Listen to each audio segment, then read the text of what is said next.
After failing to secure a trade for Kevin Durant, the Toronto Raptors still have all of these great assets available to move on to bring in a star to their team, and the next player they could be looking at is reportedly Bojan Bogdanovic. So in today's video, we're going to discuss what sort of fit he would have for the team and if the Raptors should actually pull the trigger and make the trade for the sharpshooting forward. Let's get into it.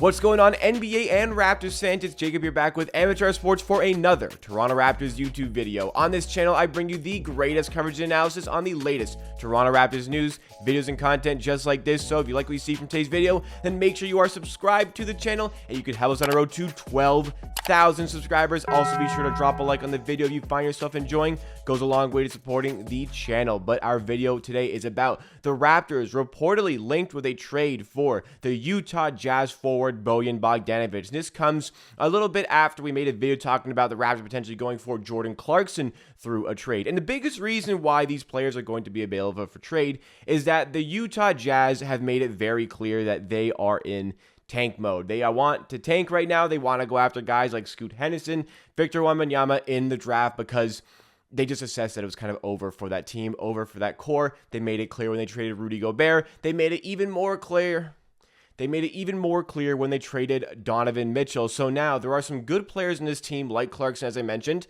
like potentially Mike Conley, but money could be a bit of an issue for Mike Conley. And also another player, Bojan Bogdanovic. And we previously spoke about Bogdanovic in a video surrounding the Raptors possibly trading for him, but that video was made in terms of the speculation for a trade. Now we actually have some actual concrete reports suggesting the Raptors have interest in making this trade. And we're going to discuss over the course of this video what the trade might look like, if he would fit well with the Raptors, and ultimately if the Raptors should try and orchestrate a trade with this player. Because for Bojan Bogdanovic, I mean, the fit with the team, let's first of all start with that. I think he would be a nice addition to this team. He is a forward. He's not that two-way athletic forward that the Raptors seem to like on this team, but he is a very good scorer and especially a very good shooter. If we go to his stats from last season to kind of give us a hint at what sort of player he is, he's a guy that can give you nearly 20 points per game, and he can do so quite efficiently. Sure, the assists and rebounds may not quite be there for this player as much, but we have a ton of other players that can do that. What you want from him is the shooting. He does pretty good from the field at about 45%. Actually got his 2-point percentage this season up to over 52%, whereas in the previous season it was about 48%. And the 3-point percentage, I mean, he can get those numbers in the high 30s. He can get those numbers pushing 40% from 3. And that is something that the Raptors could use with their team, because the floor spacing to give guys like Siakam, Barnes, more space in the interior would be a welcome addition to this team. And I recognize that maybe he isn't quite the best defender here, but I think we can make it work. I think we have a lot of great defenders around him. If we were to go ahead and make this trade, I think we would have to start him based on making that trade. You'd have Fred, Bogdanovic, Siakam, Barnes, and Anunoby in your starting lineup. In this case, I would put Gary Trent Jr. as the sixth man on the bench. I think that makes the most sense. But in terms of the construction of how you lay out your team, there's a lot of different avenues that you can pursue. Maybe Bogdanovic is the sixth man coming off the bench. Maybe there are other players you want coming off the bench. I don't know. But assessing the fit, there is a few things that you can do, and the fit is kind of there. I get that it's not quite, what Masai Ujiri typically looks for in a player, what the Raptors front office typically looks for in a player, but I think his skill set would be a pretty welcome addition to this team on the surface. So now we must discuss what sort of trade that the Raptors would have to make in order to get this thing done. And the reason the Raptors are linked with all these players, there's talks of Clarkson, there's actually rumors about Mike Conley, and there's rumors about Bojan Bogdanovic, and the reports as I'm talking about in this video. The reason the Raptors are always linked with these players, why they're in the Kevin Durant discussions, why maybe there was a little bit of a mention of them in the Donovan Mitchell discussions, is that the Raptors right now have all of their assets. They have a lot of great picks available for trade. In fact, they control all of their draft capital. There are not many teams in the NBA who completely control all of their draft capital. The Toronto Raptors are one of them. So when a big player or, a good player like Bogdanovic becomes available for trade, all of these assets make for a great trade candidate. It's just going to be up to the team whether or not they actually want to pull the trigger on that trade. And then you look at the type of players that the Raptors have within their organization. not a ton of money tied up in the best players in this team. Obviously, Siakam is on that mid $30 million contract, but that's not a player you're going to be trading anyways. But other than Siakam, there are a lot of great like mid-range contracts in the $20 million, $15 million range that the Raptors can move. And those contracts are easy to move. And that's what people are kind of seeing. When they look at the Raptors, they see a team that probably needs a little bit of extra floor spacing, probably needs a little bit of extra shooting. Bogdanovic obviously can provide that for the team.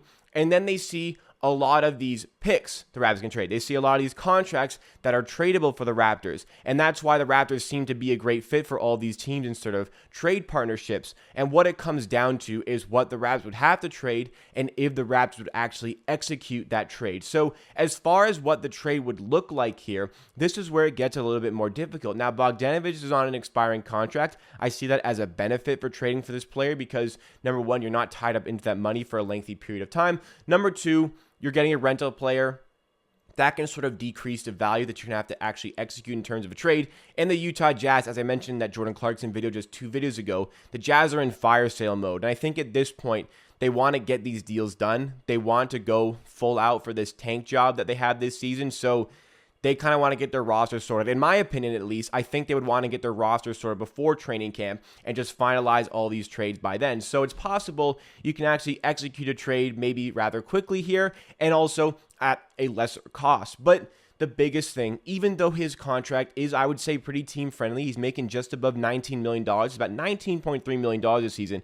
Even though I'm seeing that in terms of the contract value for the player, and the Raptors have a lot of the assets that can match that in terms of salary, there's nobody I would really want to actually trade for Bogdanovic within our core. We talked about Siakam on that bigger contract, so he's going to be out. Scottie Barnes, I mean, we weren't trading him from Kevin Durant. We're not even going to discuss Scottie Barnes within this. Then you've got like OG Anunoby, who I wouldn't trade for him either. He's out. You've got Gary Trent Jr., who I wouldn't trade for him either. Then you can even move down the list of some other players. I mean, Achua, he's a guy that maybe you could involve in some discussions, but I'm not trading him for Bogdanovic either.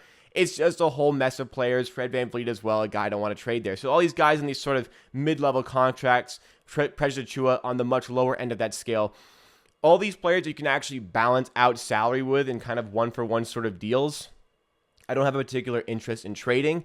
And, you know, the Utah Jazz get as maybe you get Bogdanovic and Jordan Clarkson in a trade, and you give away maybe one of those mid-range contracts plus some salary filler like Kem Birch, Malachi Flynn, maybe another piece here or there to balance out salaries. Like, I don't want to take on two of these guys. I think bringing in one of these guys to help supplement the core is what you would want to do in this situation. But to actually get to that $19.3 million mark, like, sure, the picks are there and whatever. You know, you can talk about adding in one first, and then you can go for some salary filler in this discussion, but getting all the way up to that $19.3 million range is going to be pretty much impossible for the Raptors to do without giving away a key piece of that 6-member core that I've mentioned in this video already. Kevin Birch is obviously a salary dump that you want to just have in your back pocket for any sort of trade. Like, if you're making a trade, you need salary, Kevin Birch is going in. He's on a bit of an inflated contract. They paid him a little bit too much. It's not detrimental to the team, giving him like $6 million a year, but that's something that you could easily move on and not really worry about at all when you trade him. But getting Kevin Birch plus other pieces up to $19.3 million is a bit of a daunting task, and it's just not feasible for the Raptors to do. I understand the interest, and I understand the reports linking the Raptors with particular interest. And I don't really have a mock trade here for you guys because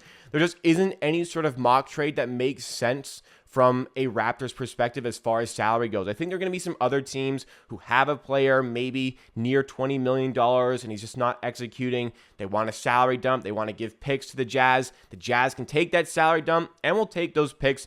Danny Ainge loves picks. That's what he wants to get for the Utah Jazz right now and make this trade happen. But as far as the Toronto Raptors in this situation, as far as the fit goes here, there just isn't really a lot of fit that makes sense here. I think the Cavaliers, even though they just got Mitchell, I mean, if they can move on from another bigger contract like Kevin Love and bring in Bogdanovic to replace Okoro in their starting five, like, that'd be a huge pickup for the Cavaliers. And the defense they have, they could hide a lot of the defensive deficiencies for Bogdanovic. But from a Raptors perspective, I just don't see the need to affect your team in such a manner to actually acquire Bogdanovic. As good as he would be offensively, there are those deficiencies defensively. Now, I could look past those things if there was the right deal in place, but it's such a constraint for the Raptors to actually make this trade happen that it just doesn't make sense at all for the Raptors to do. So Bogdanovic would be interesting.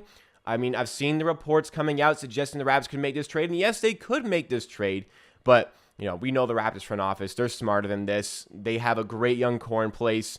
Losing one of the key members of that core to bring in Bogdanovic for 1 year, it just doesn't really make a lot of sense. Let's run it back with the same core. If another player becomes available for trade that is good and can help our team, great.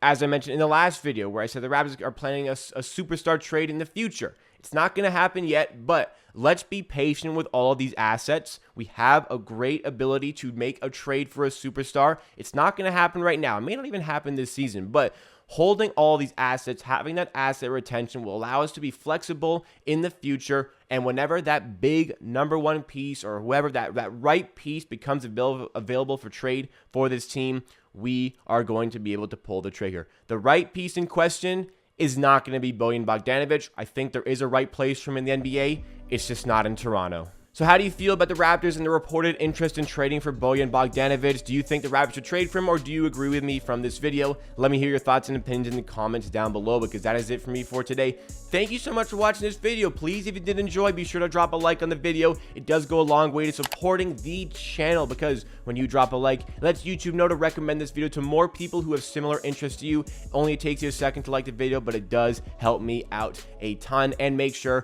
for the greatest coverage and analysis on the latest Toronto Raptors news, you are subscribed to Amateur Hour Sports. Make sure you're in the Discord. Links in the description for that to continue the conversation beyond just the videos and YouTube. And I'll see you again next time for another video.